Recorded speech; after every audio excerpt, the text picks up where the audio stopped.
2부입니다. 자, 여러분들 책 몇 페이지입니까? 한 장을 넘기면, 아니다, 맨 앞으로 풀이하기 전에, 여기 보세요. 2페이지. 몇 페이지? 7페이지. 행운의 런드 세븐 7페이지를 펴다.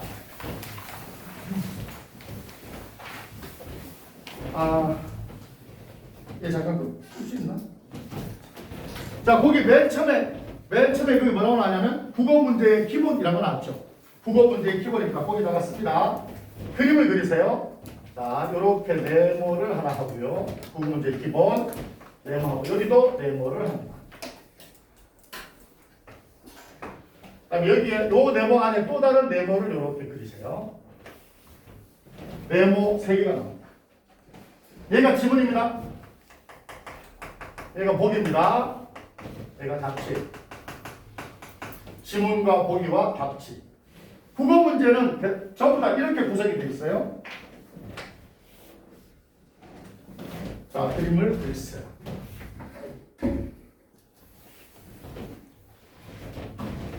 자, 그리고 형광펜을 꺼내서 지문에 이렇게 밑줄, 그 다음에 답지에 이렇게 밑줄, 그 다음에 보기에 이렇게 밑줄.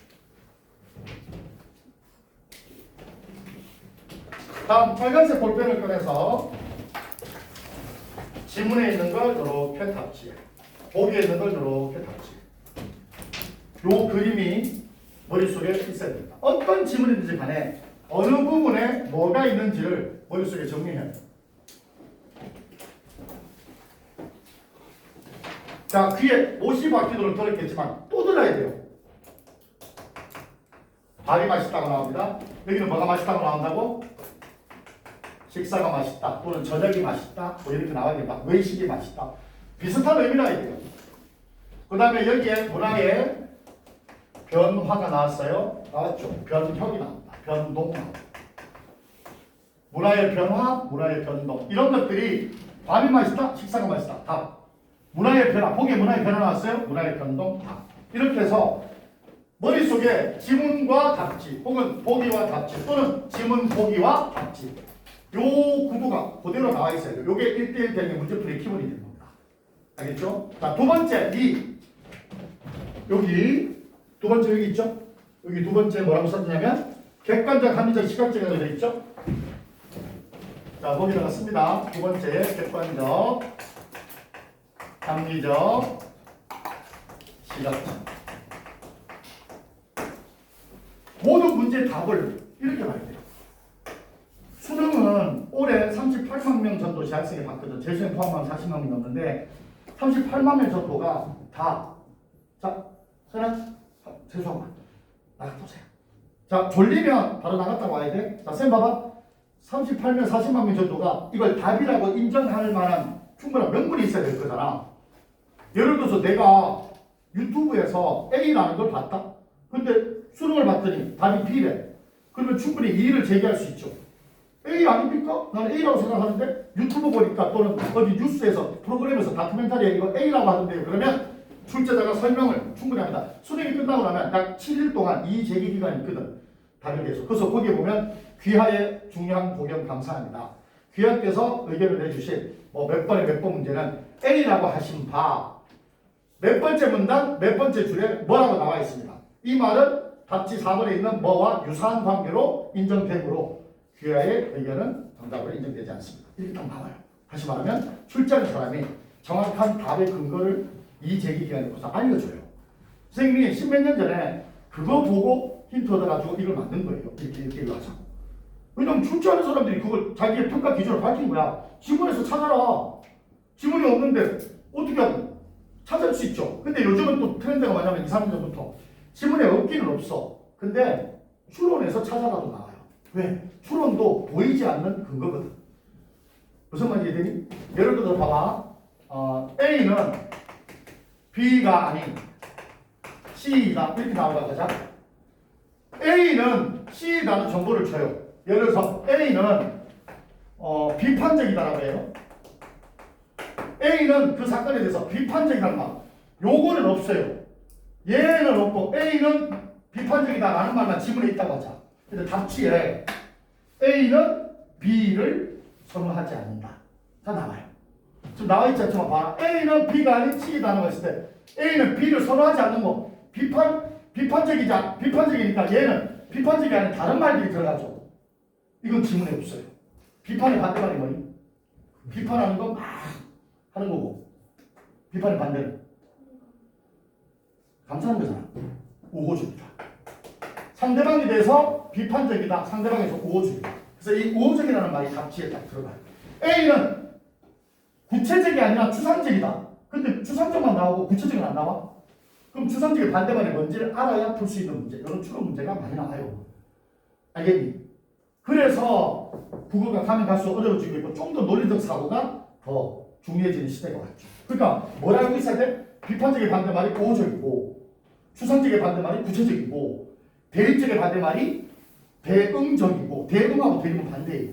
대립은 이거고 대응은 서로 1대1 우리 1대1 대응이니까 같은 걸 찾는 거잖아. 그런 걸 찾는 거지. 알겠니? 여기서 문제 하나. 비판적이야.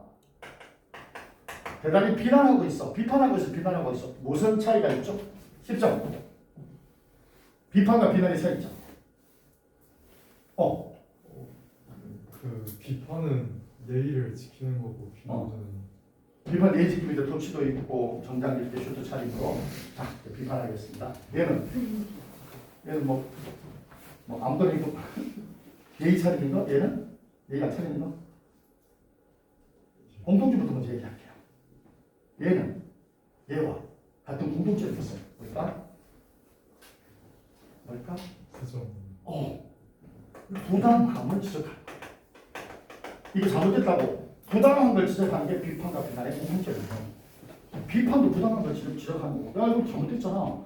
비난도 부당함을 지적하는 거예요. 차이점. 얘는 옳고 그름을 나누세요.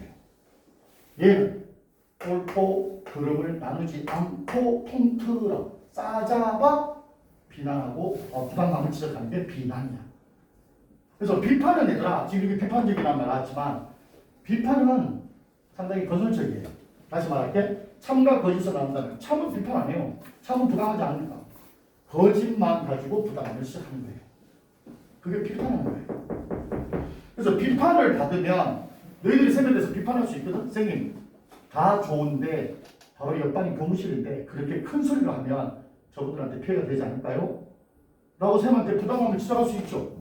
그러면 선생님이 막 하다가 내가 잘못했네. 그러면 목소리를 좀 조율해서 할 수 있죠. 그러면 나는 뭐가 되니? 발전이 되는 거잖아. 그러나 그런 비판 따위는 안 들어요. 넌 안 들어. 그냥 큰 소리 치고 뭐 내가 안 하거나 막 바로 치고. 누가 그러더라. 수업하는데 싸움 났냐고. 나 혼자만 우닥한다고 하니까 할 수 없어요.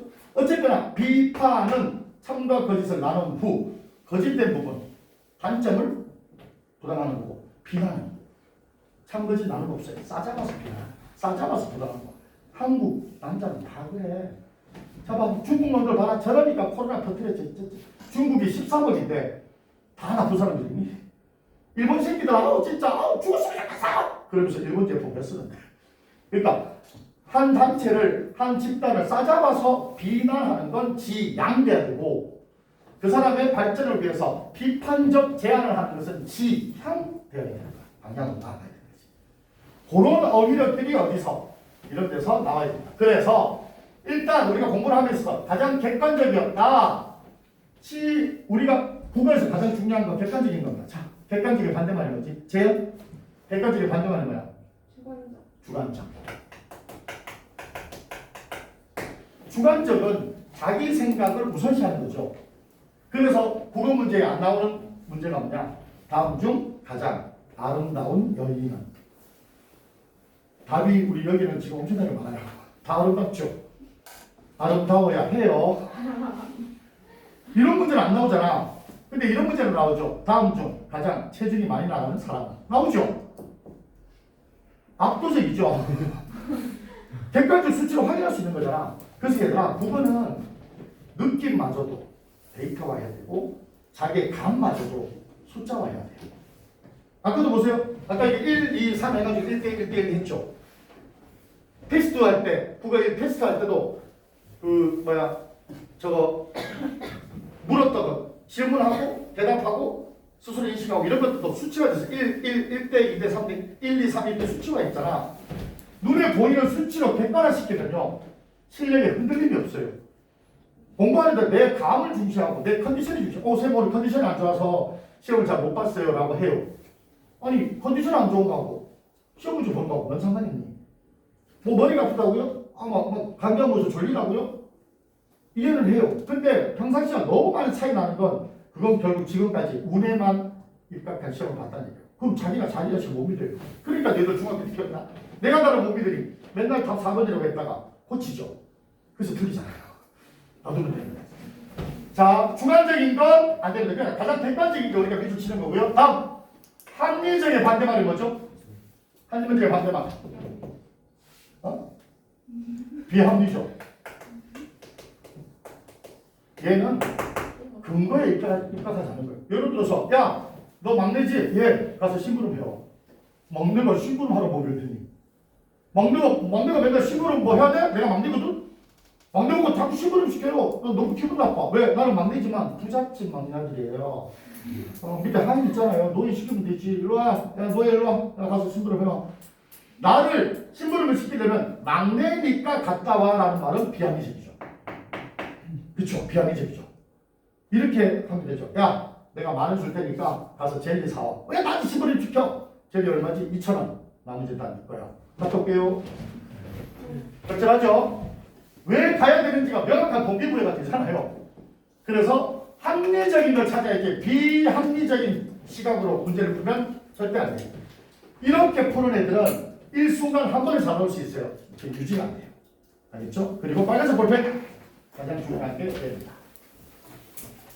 아주 중요합니다. 시각적. 우리가 가진 오감 중에 시각이 가장 크거든요.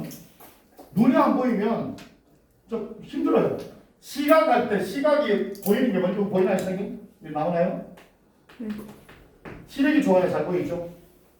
시력이 좋아야 잘 보이죠? 그래서 늘 하는 말 중에 하나, 이건 내가 한 말이 아니라 뭐 어떤 선생님이 한 건데 시력이 곧 실력이다 이런 말 많이 써요.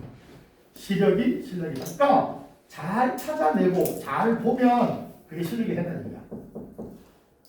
잘 찾아내는 눈은요 수없이 부단한 노력 끝에 해야 돼요.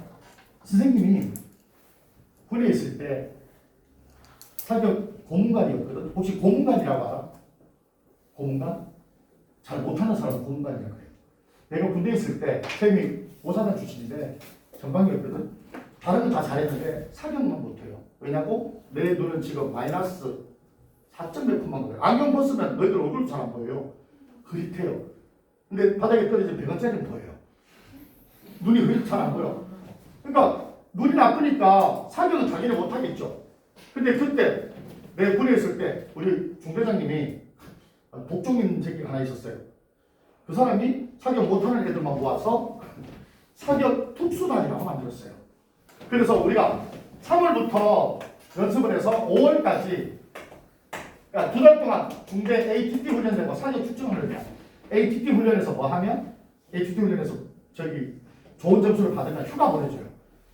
우리 때는 우리는 3년 했거든. 36개월. 15박 16일을 보내주는데 나는 하루를 더 줘요. 왜?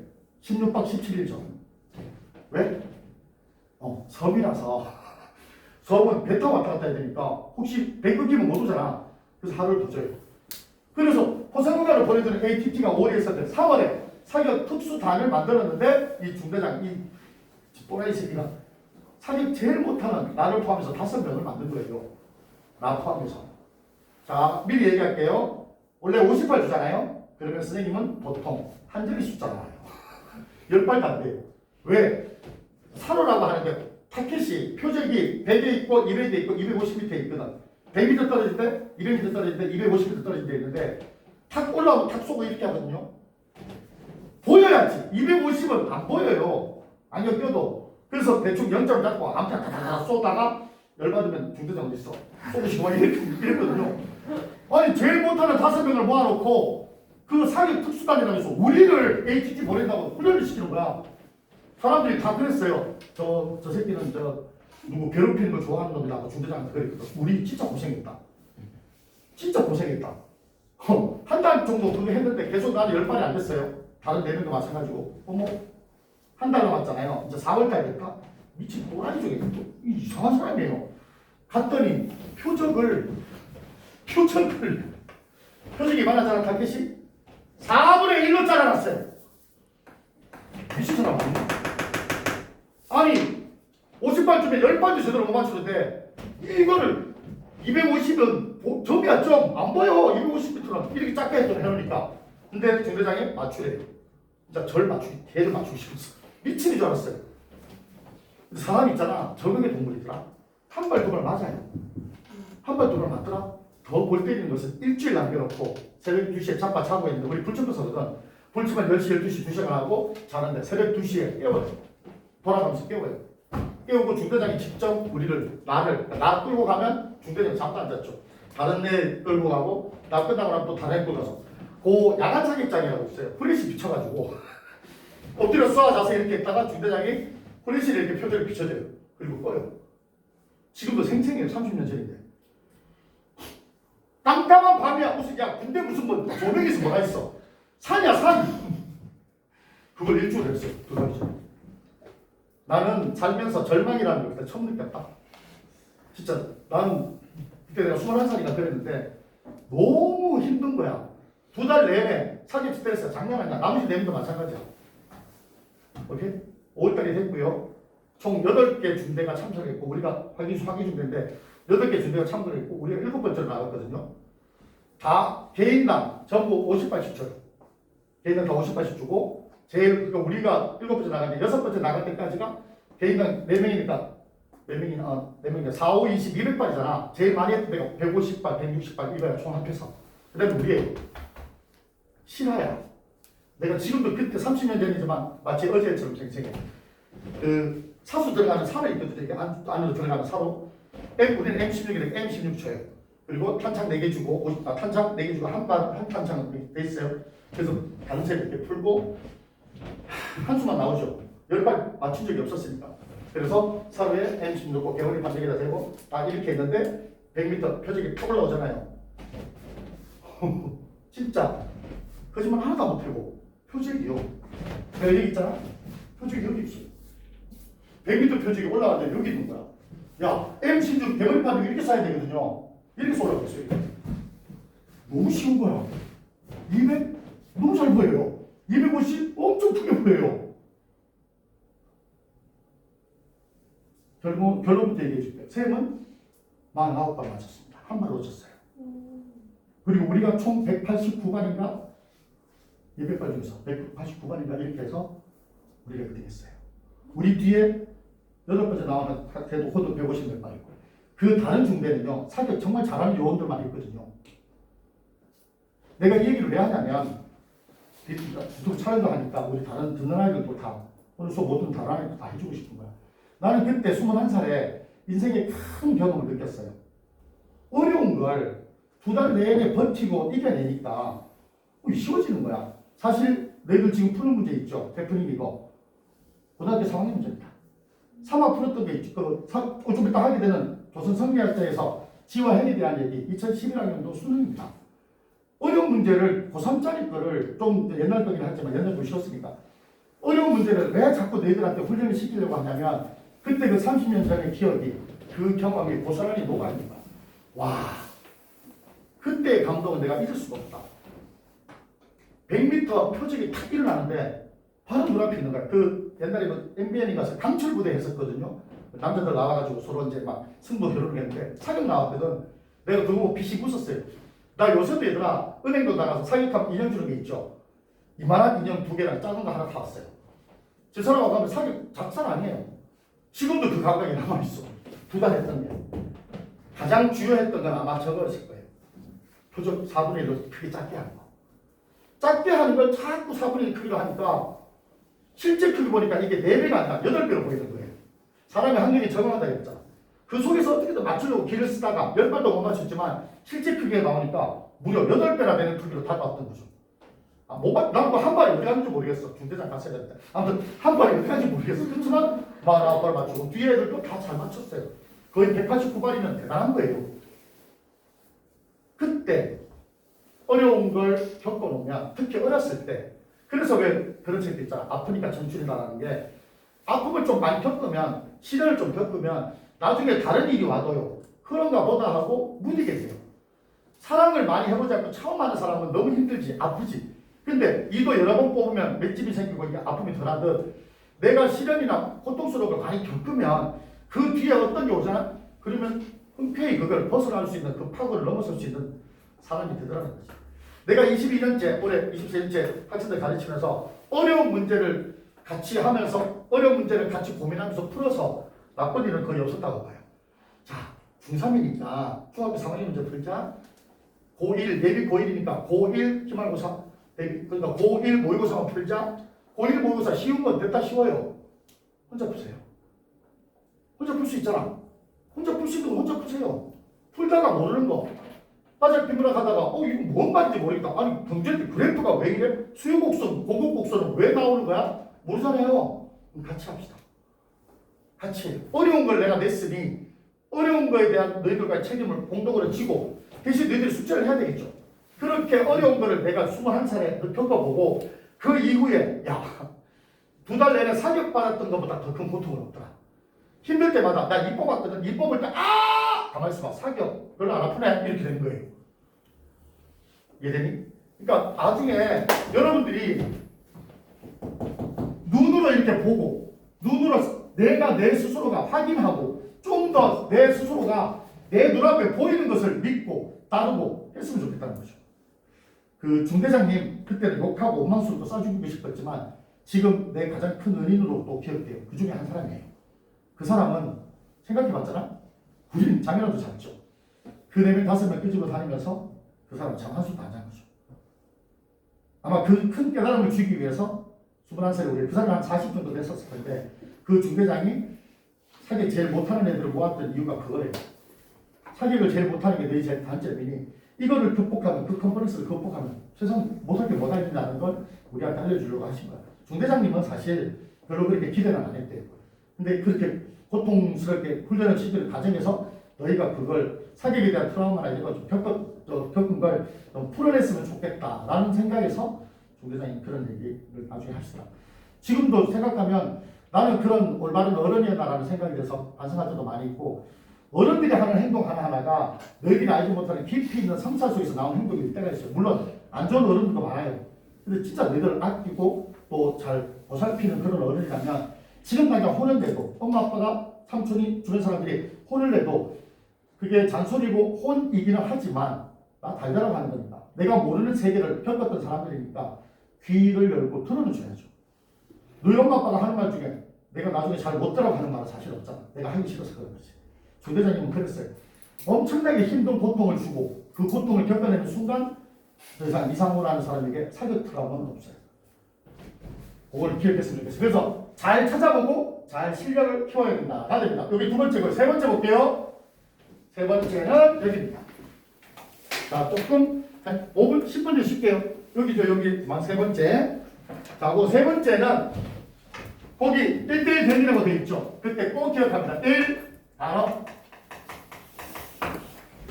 자, 1대1 대응할 때 우리가 단어를 볼 때 먼저 첫 번째 유의어를 봐야 돼요. 금방 우리가 했죠. 뭐가 맛있다? 밥이 맛있다. 식사가 맛있다. 정책의 혼 나오나요? 혼선이 왔다. 혼란이 왔다. 혼선과 혼란, 밥과 식사는 다 같은 말입니다. 그래서 지문에 이게 나오고 답지에 이게 나오면 그게 답이라는 거죠. 여기까지 되니? 여기서 질문. 다른 학생이 했던 겁니다. 혼선과 혼란과 같은 혼동은 여기에 들어갈 수 있을까요? 혼선 대신에 혼동을 넣을 수 있을까 없을까? 못 넣습니다.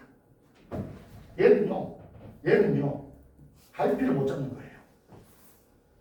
정책의 혼란, 정책의 혼선, 정책의 갈피를 못 잡는 거야. 부동산 정책이 이랬다가 저랬다가 혼선이 빚어요. 갈피를 못 잡는 거야. 얘는 구별을 못하는 겁니다. 그게 혼동입니다. 위성증이요? 누구야? 남주혁하고 혼동돼. 오, 뭐? 누가 남주혁이야? 아우, 혼동되는데 구별을 못하는 거. 명확하게 구분들이 혼동되는 거, 호전되는 거 틀린 겁니다. 그래서 이걸 각해 보면 안 돼요. 두 번째, 대립입니다. 서로 대조되는, 서로 대립되는 말도 있어요. 예를 들어 이동한다 하면 대립이 뭐야? 고정. 변화한다, 불변하다. 뭐 이런 것들. 이런 대립되는 단어들을 통해서 정답을 찾아 정리를 해줘야 된다는 얘기죠. 자, 여기서 또 질문. 대립되는 거 되게 많아요. 밥, 낮 이런 거 다 대립이죠. 그렇죠? 아마 좀 어려울 거예요. 하하. 잘 알 수 있을까? 대립되는 것 중에 자요. 우리나라는 무슨 주의니? 자유, 민주주의 국가죠. 여기서 대립되는 거 두 개를 찾으세요. 자유, 민주주의 국가. 자유와 국가. 자유와 국가? 자유와 국가? 우리 지금 자유민주주의라고 하죠. 그럼 국가 뺄게. 어려우면 국가 뺄게. 자유민주주의에서 대립은 뭘까요? 자유주의, 민주주의입니다. 선뜻 이해가 안 되죠? 같은 말이지 않았죠? 그죠? 자유라는 말과 민주라는 말이 서로 같은 말이지 않았죠? 다릅니다. 자유주의는요, 능력에 의해서 자기를 인정받는 사회가 자유주의 국가죠. 가장 대표적인 데가 어디니? 미국이죠. 능력 좋잖아? 돈 많이 벌어요. 능력 없잖아? 노숙 자유. 그게 자유주의잖아. 우리도 똑같죠. 우리도 똑같이 능력 있으면 돈 많이 벌고 자유주의 국가잖아. 민주는 뭘까요? 얘는 능력을 따라서 정리를 해요. 얘는 그래서 분명히 뭐니? 자유와 함께 능력에 따라 자유가 있어요. 얘는요? 민주주의가 뭐니? 그럼?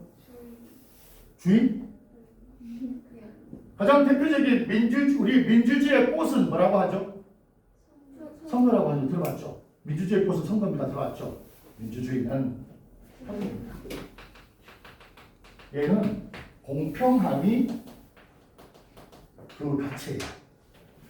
자, 대기업을 이끌고 있는 이건희 회장도 표 하나 줘요. 자기 저 지도 선에 있는 할머니도 뭐야? 자기가 누구 찍으라고? 몇 번 찍어? 2번? 2번 찍으라고? 알았어 하고 2번 찍는 할머니랑 그 고도의 막 엄청난 과학의 막 정치 막 정치 한 50년 한 정치의 최고의 베테랑도 한 표입니다. 공평하죠. 그죠? 잘 얘들아, 우리가 2년 동안 코로나 때문에 고생했죠. 자유주의 국가에서는 있을 수 없는 말입니다. 왜요? 자유롭잖아. 정부에서 아무리 저렇게 해도 싫어! 나 안 할래! 라고 하면 그게 자유주의잖아. 그렇잖아. 나는 봐봐, 나 면역력 좋으니까 나 코로나 안 걸려. 난 돌아다니네. 마스크 벗고 이렇게 돌아다니면 그게 자유주의잖아. 근데 뭐니? 우린 공평해야 돼. 평등해야 돼. 다른 사람한테 피해 줄 수 있으니 너 못 가. 라고 어떻게 보면 여기 자유지만 여기는 뭐를 시킬 수 있어요? 평등한 공동체의 전체 공동선을 위해서 뭐 할까지 할 수 있어. 통제까지 할 수 있는 게가 민주주의입니다. 참아놨죠? 그래서 얘들아, 자유의 대립은 민주주의입니다. 자유와 평등은 서로 대립되는 가치예요. 자유는 만들어갈 수 있고요. 평등은 공평하게 한 사람만 살면 능력과 관계없이 다 공평해야 되죠. 어렵죠? 하나 더 해줄까? 시간 없으니까. 다르게 해줄게요. 여기 없어하네요. 자, 어쨌거나 이런 것도 자유와 민주주의도 자유와 평등에 가지고. 그래서 얘들아, 우리는 자유와 평등을 위해 노력하겠다는 대통령 선거도 자유하고 평등이 다르니까 구분해서 많이 쓰는 거예요. 우리가 돈을 보고 능력적으로 할 때는 자유로 갑시다. 대신 코로나처럼 또는 국난이 왔을 때, 전쟁이 터졌을 때는 우리 다 같이 우리나라 구하기 위해서 평등하게 누구나 다 같이 열심히 일합시다. 이렇게 자유민주주의 국가가 되는 거예요.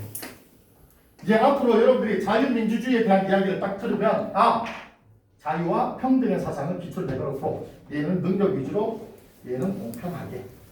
능력, 공평, 수직, 수평. 알겠죠? 나중에 여러분들 논술을 할 거거든요. 논술을 할 때도 이런 것들이 머릿속에 있으면 글을 쓰기 되게 쉬워집니다. 몇 분 남았죠? 여기까지 하겠습니다. 3부에서 뵙겠습니다. 쉬어!